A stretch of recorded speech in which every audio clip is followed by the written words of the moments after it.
এতক্ষণে হয়তো সবাই বুঝে গিয়েছেন আমি কিসের রেসিপি শেয়ার করতে যাচ্ছি।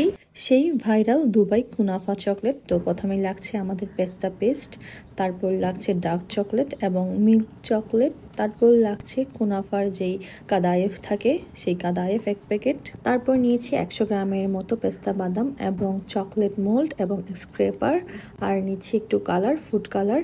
এবার আমি কাদায়েফকে ছোট ছোট করে ক্রাশ করে নিচ্ছি, একদম পাউডার করছি না, যেহেতু এটা একদম ফোল্ডিং অবস্থায় আছে তাই আমি এটাকে একটা নাইফের সাহায্যে ছোট ছোট টুকরা করে নিচ্ছি এবং হাতের সাহায্যে একটু ক্রাশ করে নিয়েছি।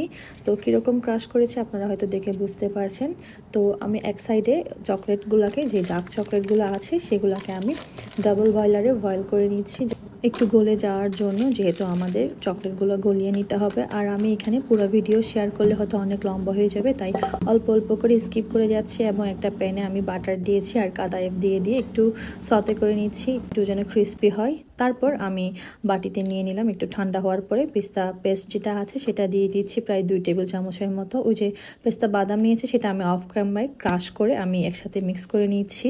তো ওই যে বললাম আমি সুবিধার্থে ছোট ছোট করে ক্লিপ নিয়েছি, যদি ভিডিও পুরোটাই করতে যাই অনেক বড় হয়ে যাবে। এবং আমি চকলেট মোলটাকে একটু কালার দিয়ে নিচ্ছি, যেহেতু এটা জেল ফুড কালার, তো অল্প অল্প করে দিয়েছি। সো এবং একটা গ্রিন দিয়েছি, একটা রেড দিয়েছি, আপনারা আপনাদের পছন্দ মতো দিতে পারেন।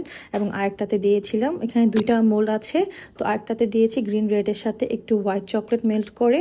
তো মেল্ট করার পর আমি 5 মিনিটের জন্য ফ্রিজে রেখেছিলাম যেন একটু জমে যায়। এবং গলে নেওয়া চকলেটগুলো মোল্ডের উপর দিয়ে দিচ্ছি এবং খুব আলতো হাতে আমি এটাকে সব পাশে ছড়িয়ে ছিটিয়ে দিচ্ছি। আর মোল্ড দুটাকেই আমি চকলেট দিয়ে কোট করে 10 মিনিটের জন্য ফ্রিজে দিয়েছিলাম রেস্ট করার জন্য।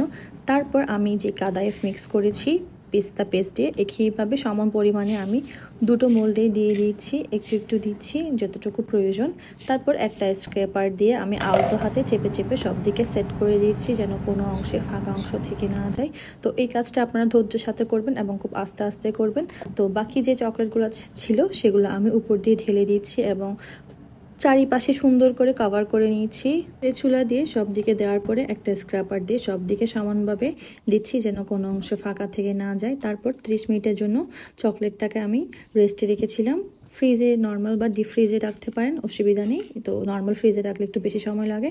তারপর আমি এটা মোল্ড আউট করছি, দেখতেই পাচ্ছেন খুব আলতো হাতে করছি এবং খুব ভালোবেসে আস্তে আস্তে করে নিচ্ছি। এবং আমি খুব বেশি এক্সাইটেড এটাকে মোল্ড আউট করার জন্য। এতেও দেখতে পাচ্ছেন কত সুন্দর দুবাই কুনাফা চকলেট রেডি হয়ে গেছে আমাদের।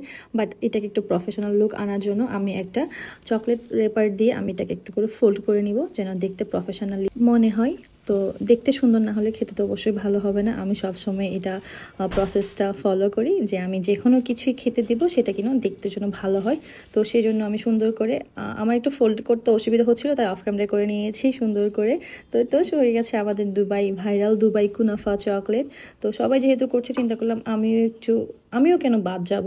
তো এই তো আপনারা চাইলে এটা লাচ্চা সেমাই দিয়েও করতে পারেন, আমাদের দেশে যেহেতু পাওয়া যায় না। আর এই প্রোডাক্টগুলো আমার মেজবান পাঠিয়েছে আমার জন্য।